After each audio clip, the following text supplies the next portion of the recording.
Mirëmbrëma të nderuar shikues, mirë se po takohemi edhe në këtë edicion të lajmeve. Në samitin e liderëve të Bashkimit Evropian dhe të Ballkanit Perëndimor, i cili do të mbahet nesër në Tivat të Malit të Zi, Kosova do të përfaqësohet nga ushtruesja e detyrës së presidentes Albulena Haxhiu.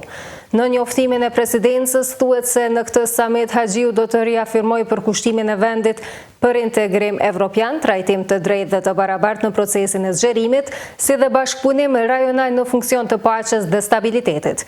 Samiti i nesër në Tivat pritet të jetë një nga ngjarjet më të rëndësishme diplomatike në historinë e Malit të Zi.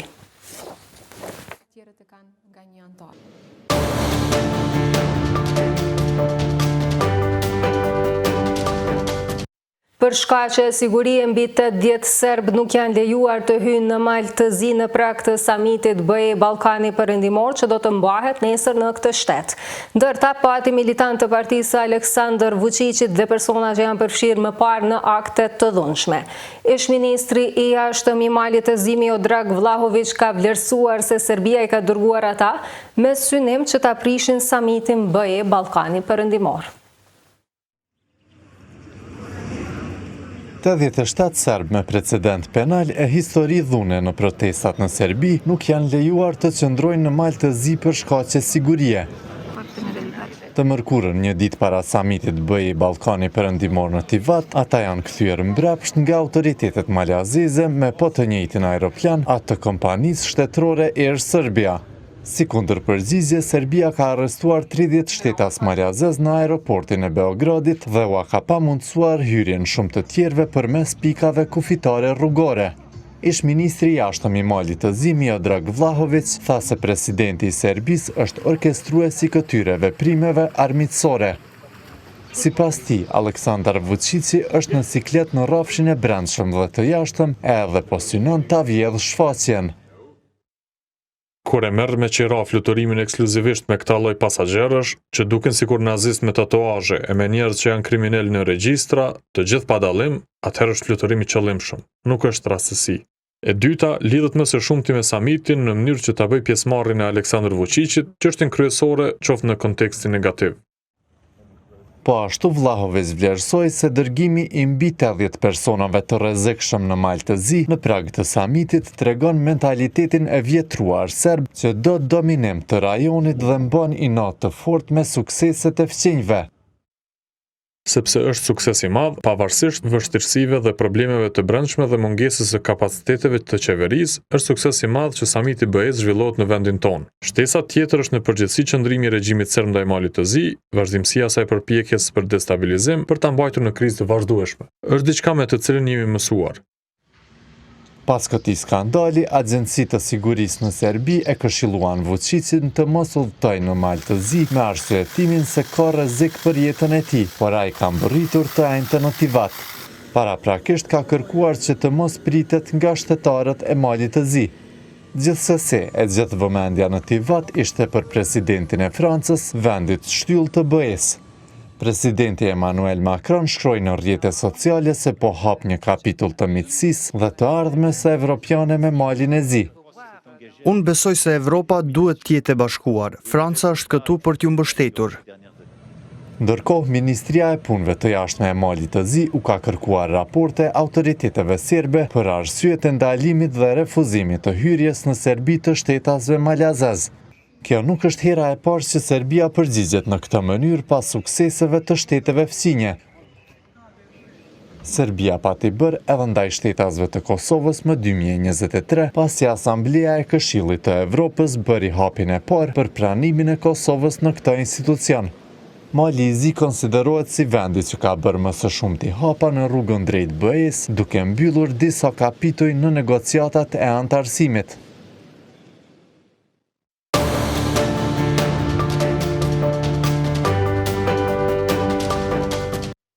Bashkimi Evropian beson se Mali i Zi është krejtësisht i përgatitur për të garantuar sigurinë e samitit BE Ballkani Perëndimor që do të zhvillohet nesër në Tivat.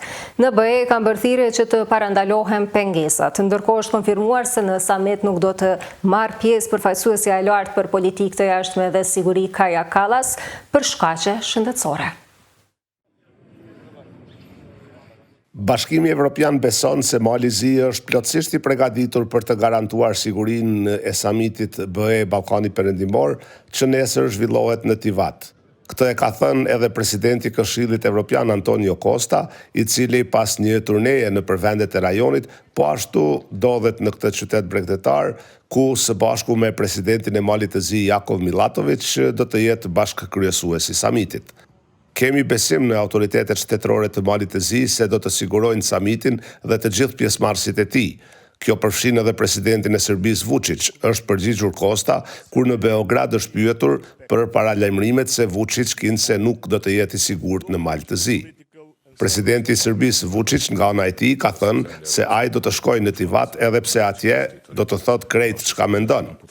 Më herët, shërbimi serb i zbulimit BIA ka dhënë rekomandimin për Vučićin që të mos shkojë në Mal të Zi, por Vučić më pas është shprehur se ai do të shkojë sepse nuk ka frikë. Krejt kjo lojë nga diplomatët është parë si një lojë e Vučićit që të jetë protagonist kryesor i këtij samiti. Pas tensioneve të fundit mes Malit të Zi dhe Serbisë, që përfshin edhe moslejimin e disa qytetarëve që të hynë në territorin e vendeve përkatëse, BE-ja ka bërë thirrje që të parandalohen pengesat. Ne kemi marrë në dieni vendimin e autoriteteve të Malit të Zi që të mos lejohet hyrja e disa personave nga Serbia, bazuar në shqetësimet për sigurinë kombëtare në kuadër të ligjit shtetëror. Jemi duke ndjekur situatën në kufirin e Serbisë dhe u bëjmë ftesë që të kthehen normalitetit dhe procedurave në mënyrë që të parandalohen pengesa tjera, ka thënë një zëdhënës i BE-s. Ky zëdhënës ka bërë ftesë për forcim të bashkëpunimit rajonal dhe respekt të gjithanshëm. Ndërkohë në BE është konfirmuar se në këtë summit nuk do të merr pjesë përfaqësuesa e lartë e BE-s për politikë të jashtme dhe siguri Kaja Kallas, por mospjesëmarrja e saj vetëm ka shkaqe personale shëndetësore. Për KTV nga Brukseli, Augustin Palokaj.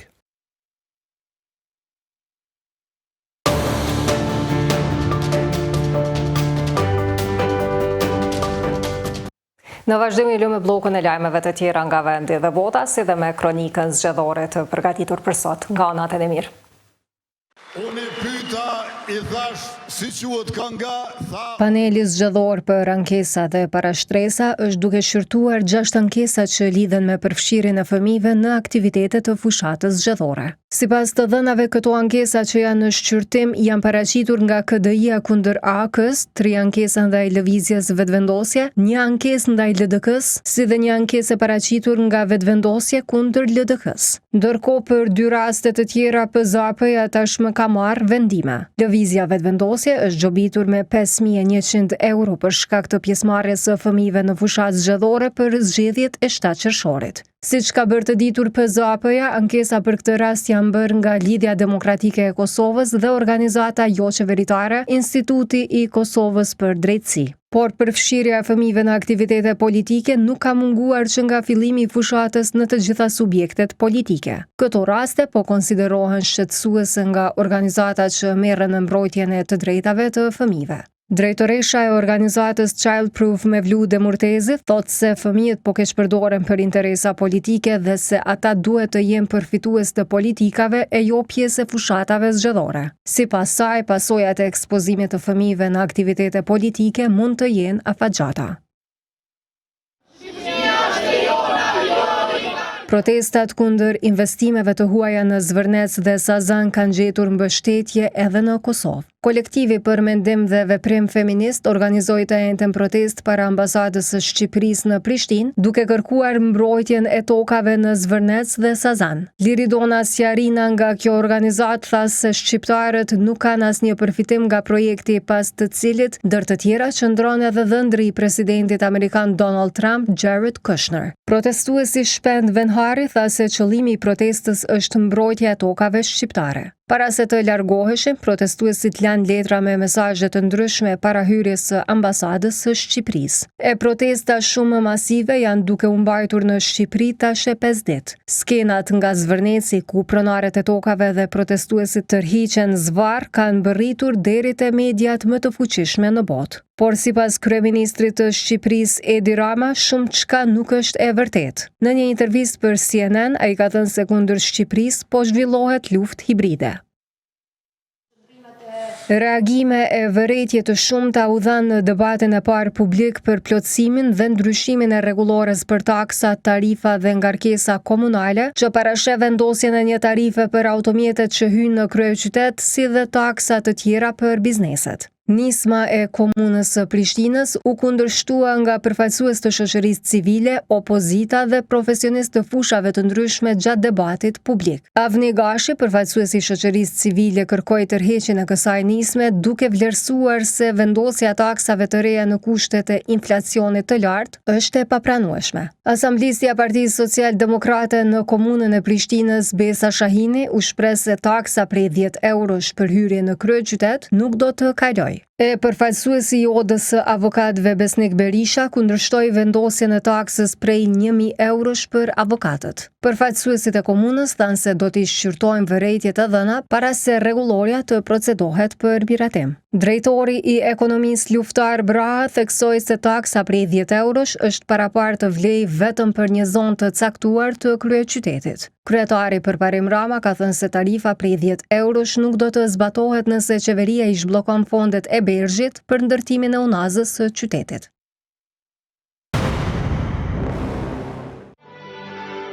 Partia Demokratike e Kosovës ka mbajtur tubimin kryesor të ditës në Prizren. Nga atje, kryetari i kësaj partie dhe kandidati për kryeministër Bedri Hamza ka paraqitur vizionin e tij për, siç tha, një Kosovë me çmime më të përballueshme, paga më të larta, energji të sigurt, infrastrukturë moderne dhe mundësi reale për të rinjt. Hamza ka thënë se kryetari i Prizrenit është dëshmia më e mirë që PDK-ja ditë të qeverisë. Hamza e ka prezantuar edhe zotimin e 4 të programit qeverisës, i cili fokusohet në arsimin cilësor, zhvillimin e aftësive për të ardhmen dhe krijimin e më shumë mundësive për të rinjt. Ai tha se arsimi do të trajtohet si prioritet kombëtar nga qeveria udhëhequr nga PDK-ja. Sipas Hamzës, një nga prioritetet kryesore do të jetë digitalizimi i sistemit arsimor përmes investimeve në teknologji moderne, zhvillimit të platformave bashkëkohore të mësimit dhe avancimit të aftësive digjitale që nga mosha e hershme. Ai theksoi se fokusi veçantë do t'i kushtohet edhe arsimit të lartë dhe kërkimit shkencor, duke synuar forcimin e rolit të universiteteve publike si qendra të dijes dhe inovacionit. Premtoi se do të krijohet fondi i bursave prej 30 milion eurove.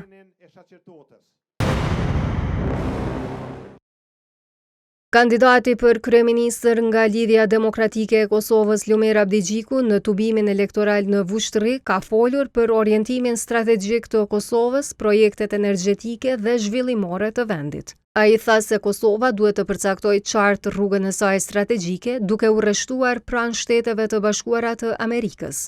Abdigjiku premtoi gjithashtu realizimin e projektit të gazifikimit të Kosovës me gaz amerikan. Ai ka premtuar po ashtu ndërtimin e një mori objektesh për kulturën e artin në Kosovë. E kandidatja për presidente e Kosovës, Vjosa Osmani, ka vlerësuar gjithashtu rëndësinë e miqve dhe partnerëve ndërkombëtar të Kosovës. Ajo tha se shumë familje në Vushtrri po përballen me vështirësi ekonomike dhe largim të rinjve nga vendi. Osmani theksoi se ndryshimi kërkon angazhimin e të gjithëve, veçanërisht për krijimin e mundësive për të rinjt dhe familjet. E për ta ndryshuar, na duhet ndihma juaj. Na duhet ndihma e secilit prind, secilës nën e secilit baba, i cili dëshiron fëmijën këtu në Kosovë, pranë familjes, u shpreh Osmani. Kryetari i Aleancës dhe kandidati për kryeministër i kësaj partie, Ardian Gjini, ka akuzuar pushtetin se e ka izoluar vendin dhe se epoka e mashtrimit sipas tij do të përfundojë më 7 qershor. Gjini në një postim në Facebook të njëjtën ka thënë se vetëvendosja me të ardhur në pushtet e ka bllokuar projektin në vlerë milionash për gazin amerikan. Sipas Gjinit, me Aleancën në qeveri, projekti do të zhbllokohet dhe do të ndërtohet linja Shkup-Prishtinë. Qëndrimi i Aleancës për gazin amerikan mbetet i palëkundur. Ky projekt është shtylla kryesore e planit tonë qeverisës, njëjtë siç kishte qenë edhe atëherë kur e kishim sjellë në Kosovë, palmiqve tonë ndërkombëtar, ka thënë ai. Gjini ka thënë se me refuzimin e këtij projekti, Kosova ka djegur 735 milion euro të taksa paguesve në import të rrymës vetëm në 4 vjetët e fundit. Kosova do t'i kthehet zhvillimit dhe aleancës së shenjtë me Shtetet e Bashkuara të Amerikës, ka thënë Gjini.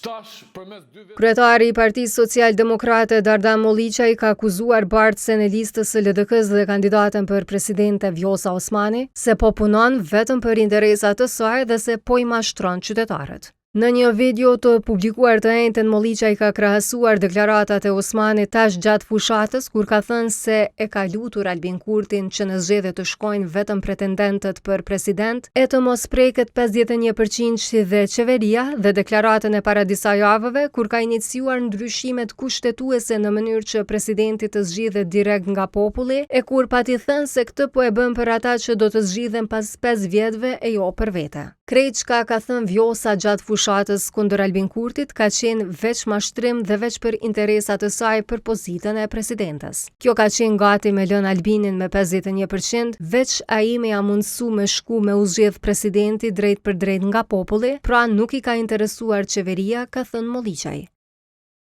Kandidati i lëvizjes vetëvendosje për kryeministër Albin Kurti ka thënë se edhe në këto zgjedhje partner të koalicionit e kanë partinë Guxo. Në një tubim të organizuar nga partneri i koalicionit në Mitrovic, Kurti ka thënë se janë bashk për ndërtimin e një shteti të drejtë, të zhvilluar dhe demokratik. Jemi bashk për shtet për krejt, për të luftuar padrejtësinë dhe korrupsionin, rritur ekonominë, shtuar punësimin dhe për të investuar për më shumë rrugë, hekurudha e diga. Këtë të diel, krejt për fitoren e radhës me rekord të ri e vendimtare për të ardhmen e vendit, ka shkruar Kurti. E në shtime, Kurti ka thënë se autostrada Duhël Shtime Banull është një ndër prioritetet kryesore në mandatin e ardhshëm. Ai ka premtuar për banorët siguri me furnizim të ujit dhe zhvillim për bujqësinë dhe ekonominë lokale në shtime. Po ashtu ka premtuar edhe ndërtimin e digës së Caralevës dhe Firajës.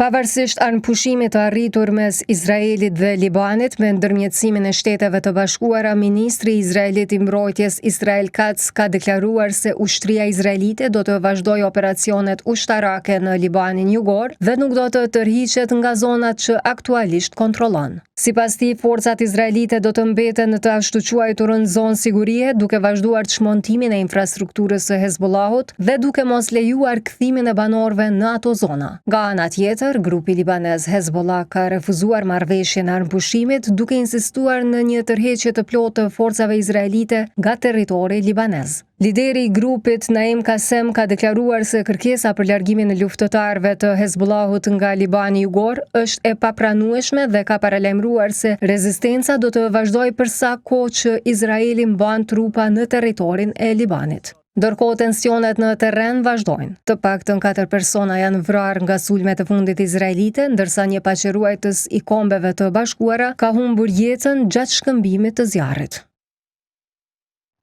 John Bolton, ish këshilltari për sigurinë kombëtare i presidentit Donald Trump, i cili më vonë u kthye në një kritik dhe kundërshtar të tij, pritet të deklarohet fajtor për keqmenaxhimin e dokumenteve të klasifikuara sipas disa burimeve të njohura me çështjen. Sipas njërit prej burimeve, Bolton synon të pranojë fajësinë për një akuzë penale që lidhet me mbajtjen e paligjshme të dokumenteve të ndjeshme që përmbajnë informacione të sigurisë kombëtare, ka raportuar CNN. Gjithashtu, ai ka rënë dakord të paguajë një gjop prej më shumë se $2 milion. Një dënim për një akuzë të tillë mund të shoqërohet me një masë ndëshkuese që varion nga 0 deri në 60 muaj burg. Departamenti Amerikan i Drejtësisë nuk pranoi të komentojë mbi rastin dhe e referoi CNN-in te dokumentet e gjykatës, ku tregohet se një seancë dëgjimore është caktuar për datën 26 qershor. Marrëveshja për pranimin e fajësisë bëhet disa muaj pasi Bolton u akuzua nga prokurorët në Maryland për mbajtjen në shtëpinë e tij të shënimeve personale në formë ditari, të hartuara gjatë kohës kur shërbeu në shtëpinë e bardhë gjatë administratës së parë të Donald Trumpit.